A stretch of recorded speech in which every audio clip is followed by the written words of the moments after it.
The 3 exercises you should be doing every day if you want to be the best arm wrestler you can be. All right, let's go over the 3 most important exercises for arm wrestlers and also why it's really working all the fundamentals all at the same time. So, number 1 is going to be rising.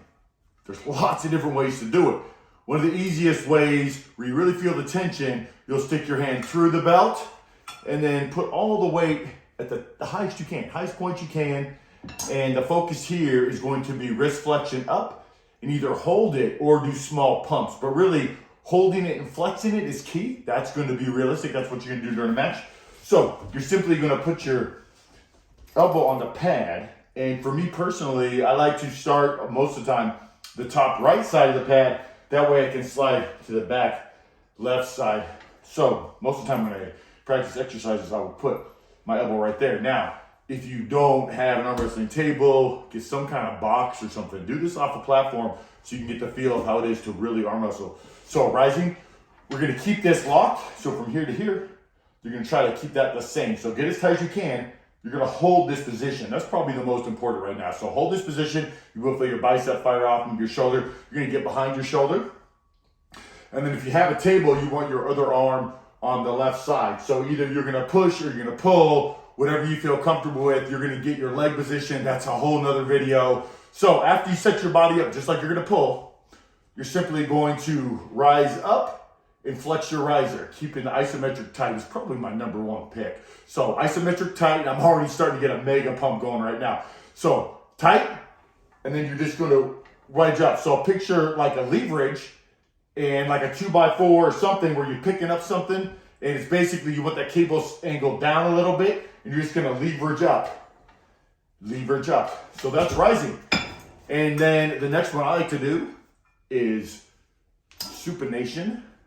So that one will start, the pressure's gotta be over here by your pinky, because the motion's gonna be like this.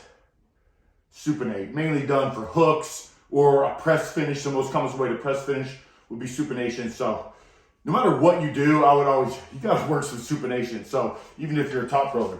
So I'll stick my thumb in like that, put all the pressure over here, and then again, get in that same position, most realistic. And then for me, when I supinate, it's a hook or press. So for me, I'm going to supinate and throw the shoulder behind it. For most people, if you're gonna supinate, it's probably gonna be a hook. So I mean, realistically, when you go supination, if you're practicing supination, you wanna get behind your shoulder, supinate, get behind your shoulder, supinate, get behind your shoulder, supinate. And remember, cupping's always first. No matter what you're doing, always holding a slight cup. When you rise, it's really hard to hold the cup, but you try. When you supinate, you just wanna hold cup, and then you supinate in. Last but not least, and probably my favorite, because simply I'm the strongest and it just feels good, is pronation. So one of the easiest ways is to take your thumb, stick it right through. So all this is basically working my pronator muscles right there. And sometimes I'll put it low or high. That's all another video. Elbow position again, chest up. And I do this a lot of times with an open hand, and I'll flex my thumb, and then I'll try to cup in and pronate, cup in and pronate, cup in and pronate. Sometimes I'll make a fist tight, and then we're just gonna pump, pump. Sometimes I'll come down here, because this is where I use pronation the most, and then I'm just gonna roll. So you can experiment with angles on all these, but I would try to work it like you are in a match. Now I have been pronating from the King's move around.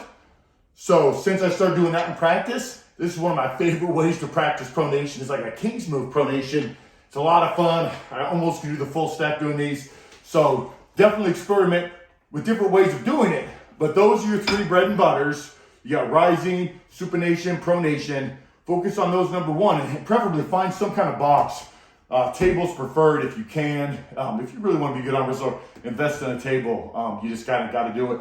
So feet position, hand position, and honestly, my biceps. When I do this in a row, my bicep will get more pumped than anything. So it is a full body thing, although you're working on your rising muscles, supination muscles, and pronation muscles. So those are something most top guys say do every single day. For you guys, I would experiment. I say doing them every day might be more an advanced person thing, but it really depends on how much time you're in the gym, what your nutrition like, what your sleep like. So moral of the story, everybody's different. Try a certain way. Are you progressing? If you're progressing, it's good for you, but it doesn't mean it's optimal. So try another way. However you're progressing in quickness, I would just keep going. But if you're making good gains, keep doing what you're doing and keep shocking your body and changing. So as long as you're getting stronger and faster and quicker and you're winning more matches and practice and competitions, then you're on the right track. It's just a matter of being consistent. Consistency over the long time period is ultimately the most important.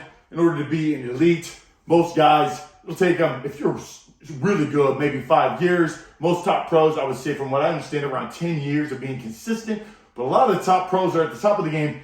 I mean, they got 20, 30 years, even 40 years sometimes. It's crazy. So the more experience you have, the better you're going to get. So moral of that story is the same thing. Consistency is key to success. So keep working hard, and the gains are going to be yours. Keep playing them. Here we go.